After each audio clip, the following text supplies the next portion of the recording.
Hi friends, మీకు కనుక ఈ వీడియో నచ్చినట్లయితే తప్పకుండా లైక్ చేయండి. మనోహరి గోర దగ్గరకు వచ్చి రణవీర్ తనని భయపెట్టిన విషయం గురించి చెబుతూ ఉంటుంది. రణవీర్ గురించి నాకు బాగా తెలుసు, వట్టి ఆవేశపరుడు. నేను ఎప్పుడెప్పుడు కనిపిస్తానా నన్ను చంపేద్దామని చెప్పి ఆవేశంతో ఊగిపోతూ ఉండేవాడు. అటువంటిది ఈరోజు ఎందుకు ఇలా నేను తెలియదన్నట్టుగా ప్రవర్తిస్తున్నాడో అర్థం కావట్లేదు. అతని మౌనాన్ని నేను భరించలేకపోతున్నాను. అతని కోపం కంటే అతని మౌనమే నన్ను మరింత భయపెడుతుంది. అసలు ఏం చేయబోతున్నాడో ఏమీ అర్థం కావట్లేదు గోరా అని చెప్పి సమస్యల సుడిగుండంలో చిక్కుకున్నట్టుగా అనిపిస్తుంది అని చెప్పి మనోహరి అంటూ ఉంటుంది. నువ్వు చెప్పేదాన్ని బట్టి అతను ప్రణాళిక మార్చినట్టుగా అనిపిస్తుంది బాలిక. అతను ఖచ్చితంగా ఏదో పెద్ద ప్లానే వేశాడు నిన్ను దెబ్బ కొట్టడానికి. అందుకే ఈ విధంగా ప్రవర్తిస్తున్నాడు. అయినా నువ్వేమీ బాధపడకు. ఆ ఆత్మను బంధించడానికి నువ్వు మరొక ఉపాయం ఏదైనా ఉంటే ఆలోచించు. ఎంత త్వరగా వీలైతే అంత త్వరగా నువ్వు ఆ ఆత్మ అస్థికలను నాకు తీసుకొచ్చివ్వు. అప్పుడిక నాకు వచ్చిన శక్తులతో నువ్వు అనుకున్న కళ నెరవేరేలాగా చేస్తాను. నేను ఈ లోకానికి అధిపతినవుతాను అని చెప్పి అంటూ ఉంటే, మొన్న అసలు అస్థికల విషయంలో అలా ఎందుకు జరిగిందో నాకు అర్థం కావడం లేదు గోరా. ఈసారి మాత్రం ఎట్టి పరిస్థితుల్లోనూ పొరపాటు జరగదు. ఖచ్చితంగా 6 అస్థికలు తీసుకొచ్చి నీ చేతుల్లో పెడతాను. ఈసారి దాన్ని బంధించడం ఖాయం అని చెప్పి, వస్తే 6 మొన్న నువ్వు తప్పించుకోవచ్చు, కానీ ఈసారి మాత్రం నా చేతుల్లో నుండి ఎట్టి పరిస్థితుల్లోనూ నువ్వు తప్పించుకోవే అని చెప్పి మనోహరి ఇంటికి వచ్చేస్తుంది. ఇక ఆ తర్వాత బాగి పిల్లలు, అమర్ వాళ్ళ అమ్మ నాన్న వీళ్ళంతా కూడా ఒకేసారి అమర్ని 6 తల్లిదండ్రుల గురించి అడగాలని అనుకుంటారు. ఇక అలా అమర్ వచ్చి సోఫాలో కూర్చోగానే ఎవరికి వాళ్ళు ఒకేసారి మాట్లాడుతూ ఉంటారు. మేము మీతో ఒక విషయం మాట్లాడాలి డాడ్ అని చెప్పి పిల్లలు అంటారు. ఒరే నాన్న అమర్, నిన్న ఒక విషయం అడగాలని చెప్పి అమర్ వాళ్ళ నాన్న అమ్మ ఇద్దరు కూడా అడుగుతూ ఉంటారు. మరో పక్క బాగి, ఏమండి మిమ్మల్ని నేను ఒక విషయం అడగాలి అని చెప్పి అంటూ ఉంటుంది. ఇక అందరూ అలా ఒకేసారి మాట్లాడడంతో అమర్ అందరి వైపు చూస్తూ ఉంటాడు. ఇక ఎవరికి వాళ్ళు కంగారు పడిపోతూ ఉంటారు. ఏంటి అందరూ ఏదో అడగాలని వచ్చారు కదా, ఏంటో అడగండి అని అమర్ అంటూ ఉంటాడు. ఇక అప్పుడు అమర్ వాళ్ళ అమ్మగారు, మరేం లేదు నాన్న, అందరి మనసుల్లో మెదులుతున్న ప్రశ్న ఒకటే, అందరికీ కావాల్సిన సమాధానం ఒకటే. నువ్వు కోడలి తల్లిదండ్రుల గురించి తెలుసుకోవడానికి వెళ్ళావు కదా, అక్కడ నువ్వేం తెలుసుకున్నావు అని చెప్పి అమర్ వాళ్ళ అమ్మ నాన్న అడుగుతూ ఉంటారు. అవును డాడ్, అమ్మమ్మ తాతయ్యల గురించి ఏమైనా తెలిసిందా అని చెప్పి అమ్మో పాప అడుగుతూ ఉంటుంది. మరో పక్క బాగి కూడా, మీరు అనాథాశ్రమానికి డీటెయిల్స్ కనుక్కోవడానికి వెళ్ళారు కదా, 6 అక్క వాళ్ళ అమ్మ నాన్నల గురించి కానీ మా అక్క గురించి కానీ ఏదైనా నిజం తెలిసిందా అండి? నిన్నటి నుండి మీరు డల్గా ఉండడం గమనించాను. మీకు ఏదో నిజం తెలిసినట్టుగా నాకు అనిపిస్తుంది.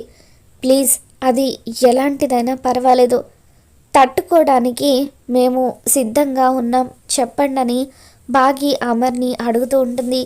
ఇక దాంతో అమర్ మనసులో, ఏమని చెప్పమంటావు బాగి, మీరు ఎంతగానో ఎదురు చూస్తున్న మీ అక్క ప్రాణాలతో లేదన్న నిజాన్ని నీకు చెబితే నువ్వు విని తట్టుకోగలవా అని చెప్పి, నేను ఎట్టి పరిస్థితుల్లోనూ ఈ నిజాన్ని నీ ముందు బయట పెట్టలేనని చెప్పి అమర్ మనసులో ఎంతగానో బాధపడిపోతూ ఉంటాడు.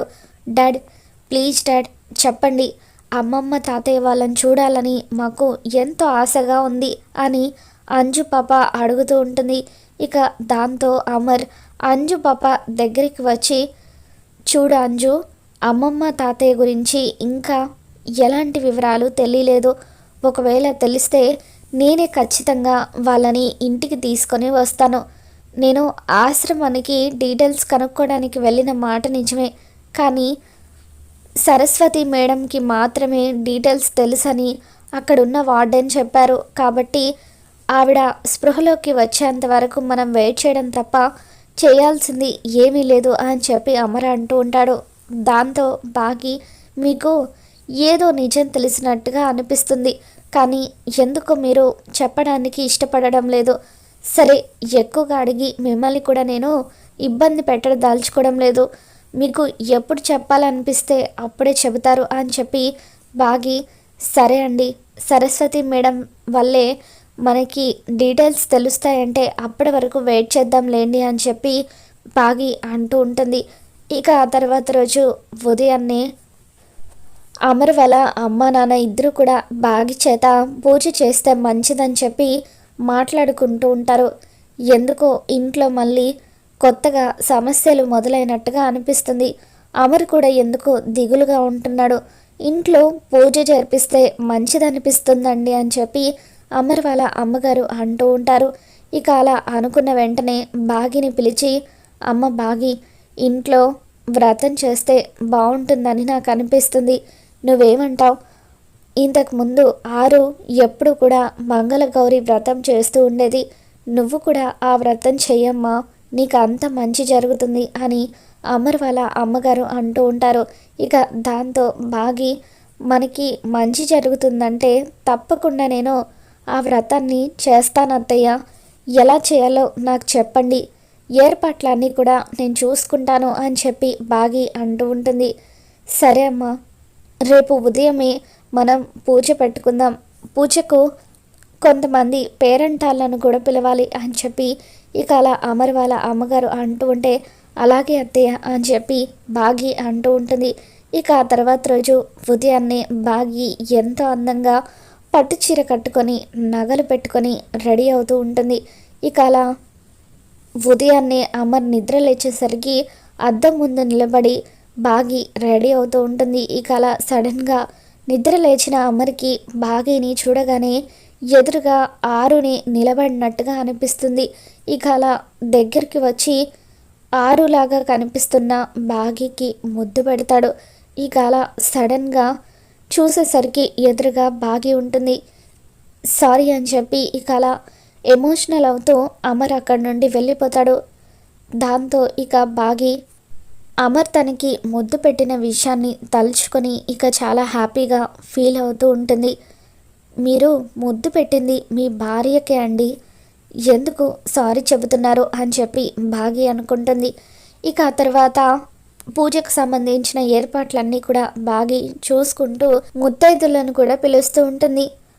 పక్కింటక్కను కూడా పూజకు పిలిస్తే బాగుంటుంది అని చెప్పి బాగి అనుకొని అక్క ఏమైనా కనిపిస్తుందేమోనని బయటకు వస్తుంది.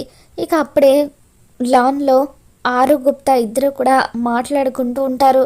ఇక ఆరుని చూడగానే బాగి సంతోషంగా, అక్క మీరు ఇక్కడ ఉన్నారా, మీకోసమే మీ ఇంటికి వద్దామనుకుంటున్నాను అని చెప్పి బాగి అంటూ ఉంటుంది. ఏంటి మా ఇంటికా, ఎందుకు మిస్ అమ్మా? అవును, ఈరోజేంటి ఇంత అందంగా రెడీ అయ్యావు అని చెప్పి ఏదైనా విశేషమా అని అడుగుతుంటే, అవునక్క, ఇంట్లో వ్రతం పెట్టుకున్నాం, మంగళగౌరి వ్రతం, నువ్వు కూడా రాక్క అని చెప్పి బాగి పిలుస్తూ ఉంటుంది. ఇక దాంతో ఆరు, ఇప్పుడా మిస్ అమ్మ? లేదులే, అయినా నా చీర కూడా బాగోలేదు, నేను చీర మార్చుకుని 10 నిమిషాల తర్వాత వస్తానులే అని చెప్పి ఆరు అక్కడి నుండి వెళ్ళిపోబోతూ ఉంటే, అయ్యో అక్క, మరేం పర్వాలేదులే, ఇది కూడా మీ ఇల్లే అనుకోండి, రండక్క వెళ్దాం అని చెప్పి అలా బాగి ఆరు చేతిని పట్టుకుంటుంది. ఇక దాంతో ఆరు ఒక్కసారిగా షాక్ అవుతూ ఉంటుంది. బాగి అలా, ఈరోజైనా మిమ్మల్ని మా వాళ్లకు పరిచయం చేయాలి, ఎప్పుడు కూడా ఏదో ఒక సాకు చెప్పి సడన్గా మాయమవుతూనే ఉంటారు, రండక్క అని చెప్పి ఇక అలా బాగి ఆరు చేయి పట్టుకొని ఇంట్లోకి తీసుకువెళ్తూ ఉంటే గుప్తా అలా ఆశ్చర్యంగా చూస్తూ ఉంటాడు. ఇక ఆరు ఏమో, ఇదేంటి బాగి నన్ను ఎలా తాకగలుగుతుంది, నేను ఆత్మని కదా అని చెప్పి అనుకుంటూ ఉంటుంది. ఆ బాలికది నీది రక్త సంబంధం కదా బాలిక, అందుకే ఆ బాలిక నిన్ను తాకగలుగుతున్నది. ఇన్ని రోజులుగా ఈ విషయం తెలియని నువ్వు ఆ బాలిక తాకుదామని ప్రయత్నించినప్పుడల్లా నువ్వు భయపడ్డావు.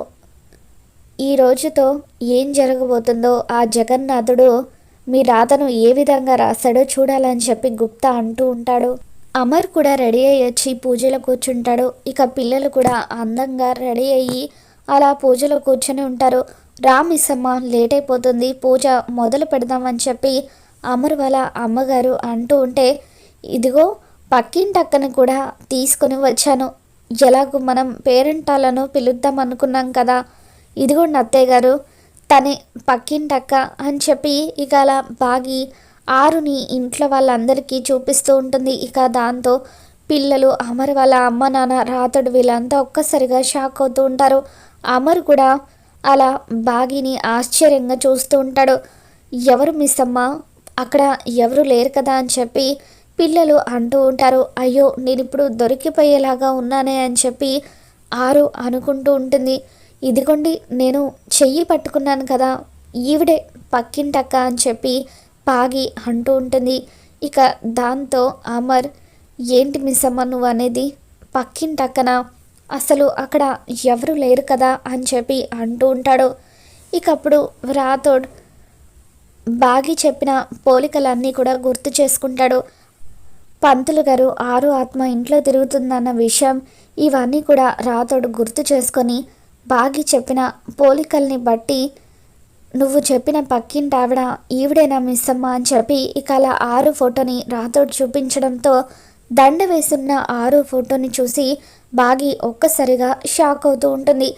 ఈవిడే అండి, ఈవిడ ఫోటోకి దండ వేశారేంటి అని చెప్పి ఇక అలా బాగి అంటూ ఉంటే, ఈవిడ మరెవరో కాదు మిస్ అమ్మ, మా మేడం అని చెప్పి రాథోడ్ అంటూ ఉంటాడు. దాంతో బాగి ఒక్కసారిగా కుప్పకూలుతుంది. అక్క, మీరు నా ఎదురుగా ఉన్నారు, నాకు కనిపిస్తున్నారు, నాతో మాట్లాడుతున్నారు కూడా, మరి అదేంటక్క మీరు చనిపోయారంటున్నారు అని చెప్పి అలా బాగి ఎదురుగా ఉన్న ఆరుతో మాట్లాడుతూ ఉంటే ఇక ఆరు కూడా ఏమీ మాట్లాడలేక ఎంతగానో ఏడుస్తూ ఉంటుంది.